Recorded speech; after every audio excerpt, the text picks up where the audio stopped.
दोस्तों, नमस्कार। स्वागत है आपका आपके channel let's learn with SK में। आइए आज हम छोटे से टॉपिक के बारे में जानते हैं। नाम जरूर छोटा सा टॉपिक है, मगर ये बहुत ही महत्वपूर्ण टॉपिक है। प्रत्येक एग्जाम में, चाहे आपका UP triple S C PET का हो, चाहे बीडीओ हो, चाहे लेखपाल हो, चाहे पुलिस का हो, आपका किसी भी पेपर का एग्जाम पेपर हो, आपके हर एक एग्जाम में 1 से 2 क्वेश्चन आपके आते ही आते हैं। इसलिए मतलब वीडियो को बहुत ध्यान से देखिएगा और समझिएगा और अंत तक ज़रूर देखिएगा, क्योंकि इन सभी को हम आज क्वेश्चन में ही आंसर ढूंढने की कोशिश करेंगे और एक नए तरीके से आज को याद करेंगे। तो चलिए शुरू करते हैं। तो महापुरुषों की समाधि स्थल क्या है? महापुरुषों की समाधि स्थल। तो मतलब जो महापुरुष हुए हमारे भारत में, जो महापुरुष हुए हैं, उनके समाधि स्थल जब व्यक्ति निर्वाण प्राप्त कर गए, यानी कह सकते हैं कि जब वो मृत्यु को प्राप्त कर गए, तो वो जब उनको दफनाया गया, या मतलब उनको जहाँ समाधि दी गई, तो वो उनकी समाधि स्थल कहलाई, है ना। तो जो समाधि स्थल कहलाई वो, तो उनको उनकी जो समाधि स्थल को किस नाम से जाना जाता है? तो आइए जानते हैं। मेरा छोटा सा प्रयास है, और अगर आपको प्रयास मेरा पसंद आए तो लाइक शेयर सब्सक्राइब तो आपको पता ही करना है।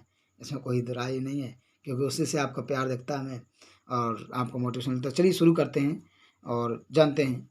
तो पहला क्वेश्चन है आपका कि इंदिरा गांधी का जो समाधि स्थल है उसको किस नाम से जानते हैं? तो आपका आंसर रहेगा शक्ति स्थल। तो इसको याद कैसे करेंगे भाई? देखो, पढ़ता सबको ही, मगर इसको याद भी करना बहुत ज़रूरी है। और आज हमने एक मुहिम बनाई है कि क्वेश्चन में ही आंसर निकालेंगे। तो ये बताइए कि आपने इंद्र देवता का नाम तो सुना होगा, है ना। इंद्र देवता का नाम सुना है। तो इंद्र देवता कैसे शक्तिशाली होते हैं बहुत ज़्यादा, कि वो कहीं भी बारिश कर देते हैं। ये शक्ति होती नहीं होती है? तो इंद्र जो देवता है वो कैसे हो शक्तिशाली होते हैं, तभी तो बारिश करते हैं। तो इंदिरा गांधी क्या हो जाएंगे? शक्ति स्थल हो जाएगा। बताइए, बात समझ में आई नहीं आई? अगर बात समझ आई तो लाइक मतलब जरूर करिएगा। दूसरा क्वेश्चन आपका, गुलजारी लाल नंदा। गुलजारी लाल नंदा, इनकी समाधि स्थल का नाम नारायण घाट है। तो इसको भाई कैसे याद करेंगे? तो गुलजारी लाल नंदा, नंदा में क्या है? ना। नंदा में क्या है? ना। तो नारायण घाट। देखिए बहुत आसान है। अगर आप थोड़ा सा भी ध्यान देंगे तो मैं गारंटी दे सकता हूँ, एश्योर कर सकता हूँ आपको, कि आप पेपर में जैसे ही क्वेश्चन आएगा तो आपके दिमाग में ये स्टोरी थीम बन जाएगी और तुरंत टिक कर देंगे। ये गारंटी है। तो गुलजारी लाल नंदा, नंदा में ना है और नारायण घाट में ना है। तो नंदा से नारायण घाट निकाल लेना है। चलिए तीसरा क्वेश्चन है आपका, कि आर नारायण। आपने का नाम तो सुना होगा, मगर मैं बताता हूँ, मुझे नारायण घाट से ही नारायण मुझे याद आया। तो के आर नारायण एक ऐसे व्यक्ति हैं जो प्रथम दलित वर्ग के राष्ट्रपति हुए हैं। प्रथम दलित वर्ग क्या हुए हैं? ये राष्ट्रपति हुए हैं। अच्छा, ये कैसे याद करेंगे इसको? तो के आर नारायण नाम तो नहीं सुना होगा मगर आपने, मगर मैं आपको याद कराता हूँ बहुत आसानी से। ये बताइए, के आर नारायण का नाम तो नहीं सुना, मगर आपने उदित नारायण गांधी सुने हैं ना? नहीं सुने हैं कि? हाँ, उदित नारायण कुमार सानू, मगर उन हमको उदित जी को पकड़ते हैं। अर्थात के आर नारायण, नारायण नाम सुनते ही कैसे याद रहेगा आपको? उदित नारायण। तो आपका उदित से निकालो उदय, क्या हो जाएंगे कि? उदय भूमि। बताइए, आपको बात समझ में आई? अगर मेरा प्रयास आपको पसंद आए तो जरूर थम्स अप चाहिए आपका। चलिए क्वेश्चन नंबर चौथा है। क्वेश्चन नंबर चौथा है शंकर दयाल शर्मा। क्या नाम है? शंकर दयाल शर्मा। इनसे संबंधित क्वेश्चन है ये। शंकर दयाल शर्मा एक ऐसे राष्ट्रपति हुए थे जिन्होंने 5 प्रधानमंत्रियों जी के साथ काम किया है। ये देखिए। तो ये बताइए, ये किसी भी व्यक्ति के कर्म अच्छे होंगे तभी तो 5 प्रधानमंत्री के साथ काम करेगा। बताइए, बात सही है नहीं है? तो किसी भी व्यक्ति के कर्म बहुत अच्छे होते हैं तभी तो वो 5 पीढ़ी, मतलब 5 प्रधानमंत्री के साथ काम करेगा।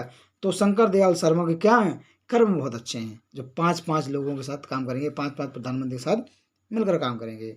देखिए, अच्छा, जो अटल होता है उसको कोई भुलाता तो नहीं ना? भुलाता है कि? जो अटल है उसको कौन भूलेगा? तो देखिए, इसको याद करते बहुत आसान है। देखो, सब कुछ क्वेश्चन में ही आंसर छिपे होते हैं। अटल बिहारी, किसी ने कहा है कि रख हौसला वो मंजर भी आएगा, प्यासे के पास चलकर समुंदर भी आएगा, थक कर न बैठ ए मंजिल के मुसाफिर, जीत भी मिलेगी और जीतने का मजा भी आएगा। तो देखिए, क्वेश्चन में आंसर निकालते हैं कि अटल बिहारी वाजपेयी का नाम ही अटल है। तो जो अटल है उसको कोई भुला नहीं सकता है, इसलिए जो भुलाएंगे तो उसको क्या करेंगे हम लोग? स्मृति करेंगे, याद रखेंगे। तो स्मृति स्थल अटल जी को स्मृति याद करेंगे। छठवां क्वेश्चन देखिए। छठवां क्वेश्चन आपका भीमराव अम्बेडकर। अच्छा, भीमराव अम्बेडकर की यदि बात करें तो इन्होंने दलितों का बड़ा उत्थान में काम किया है। देखो, ये दो राय नहीं है। इसीलिए कहीं ना कहीं कई ऐसे लोग मिल जाते हैं हमें या हमारे समाज में कि जो सीधा अम्बेडकर साहब को दलित वर्ग से जोड़ देते हैं, जो कि गलत है। मेरा मानना है कि ये गलत है, मगर ये हम ऐसा मान सकते हैं, मान के सकते हैं कि ऐसा ही कि है कि अम्बेडकर साहब ने दलित वर्ग का बड़ा उत्थान किया है। और जो दलित वर्ग का जो उत्थान किया है, तो दलित वर्ग ने किस धर्म को ज़्यादातर अपनाया है, तो आंसर आएगा बौद्ध धर्म। और मैंने आपको बौद्ध धर्म के जो बौद्ध से संबंधित जो चैप्टर पढ़ाया है, बौद्ध धर्म चैप्टर पढ़ाया हुआ है, उसमें बताया था मैंने कि जो बौद्ध भिक्षु थे उनके जो निवास स्थान उसको क्या कहते, चैत्य कहा जाता था। तो भीमराव अम्बेडकर ने किनका दिया है, तो मतलब दलित वर्ग का। और दलित किसको मानते हैं, बौद्ध को। तो बौद्ध को क्या कहते हैं, चैत्य कहते हैं। तो भीमराव अम्बेडकर क्या कहलाएगी समाधि स्थल, चैत्य कहलाएगा।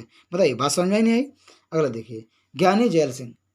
ये ज्ञानी जैल सिंह, अच्छा कहते हैं कि एक ज्ञानी सब पर भारी, या एक ज्ञानी 100 पर भारी।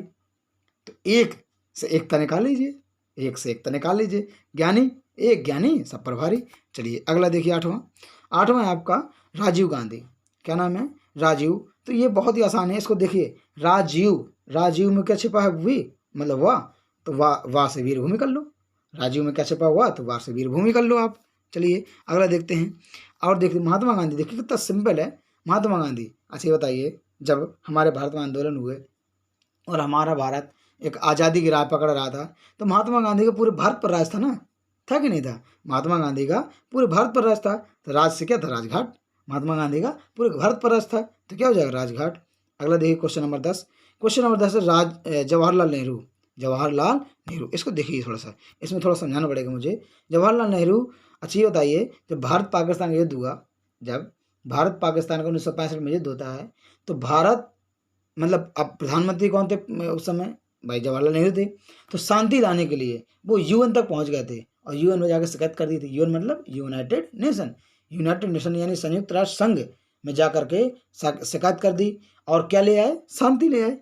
जब युद्ध हुआ तो शांति लाए, कौन शांति लाए, जवाहरलाल नेहरू।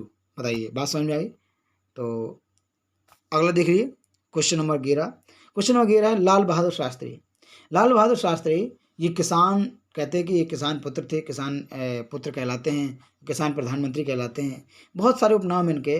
और दुर्भाग्यवश 1965 में जब युद्ध होता है, तो मैं यहाँ थोड़ा सा आपको डाउट करना चाहूँगा, क्लियर करना चाहूँगा कि जवाहरलाल नेहरू जो उस समय प्रधानमंत्री नहीं थे। उस समय प्रधानमंत्री हमारे जो युद्ध हुआ था, उस समय हमारे लाल बहादुर शास्त्री थे। मैं थोड़ा सा गलती बोल के जल्दी से। तो जवाहरलाल नेहरू शांति लाते हैं, ये याद रख लेना कि जवाहरलाल नेहरू शांति लाते हैं, तो यूएन तक बात पहुँचा देते इसलिए। चलिए क्वेश्चन नंबर 11 है लाल बहादुर शास्त्री। क्वेश्चन नंबर कौन सा है, 11 है आपका लाल बहादुर शास्त्री। तो लाल बहादुर शास्त्री जी जो थे, उन्होंने क्या नारा दिया था, जय जवान जय किसान। क्या नाम दिया, नारा दिया था, जय जवान जय किसान। तो उनके नाम में ही क्या है, जय, अर्थात उन्होंने नारा कौन सा दिया, जय। तो क्या हो जाएगा, विजय। क्या देखिए, विजय में जय है ना, विजय घाट। ये देखिए, बताइए, बात समझ में आए। क्वेश्चन नंबर 12 देखिए। क्वेश्चन नंबर 12 आपका चौधरी चरण सिंह। अच्छा ये बताइए, चौधरी चरण नाम तो आपने सुना ही होगा, मगर हमको याद कराते हैं कि गाँव में क्या होते हैं, चौधरी होते नहीं होते, गांव में चौधरी होता है। चौधरी क्या लेता है, लगान, या मतलब कैसे कर लेता है, एक कर किससे लिया जाता है, या मतलब कर किससे लेता है, तो ये किसानों से लेता है ना। कर किससे लेता है, तो किसानों लेता है। तो चौधरी कर लेता है, किससे लेता है, किसानों से। चौधरी किसानों से ही तो टैक्स लेगा, या टैक्स लगाएगा तो किसानों से तो लगाएगा। चलिए अगला देखिए, क्वेश्चन नंबर 13 जगजीवन राम। नाम में छुपा है राम, और राम के लिए सभी क्या है, समान है। राम के लिए कोई ना कोई छोटा है ना कोई बड़ा है, तो राम के लिए क्या है, सभी समान है। तो क्या समान है, तो समता स्थल।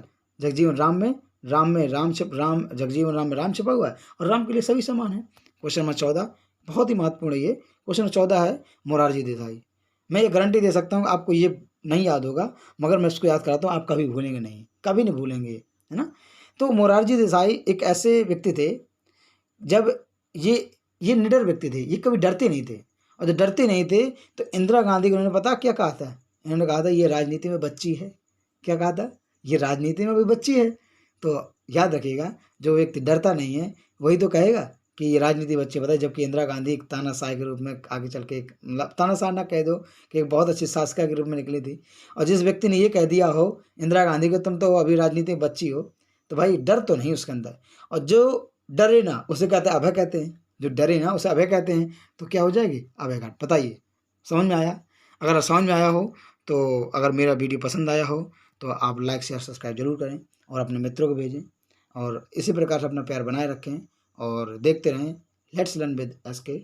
और चलिए धन्यवाद।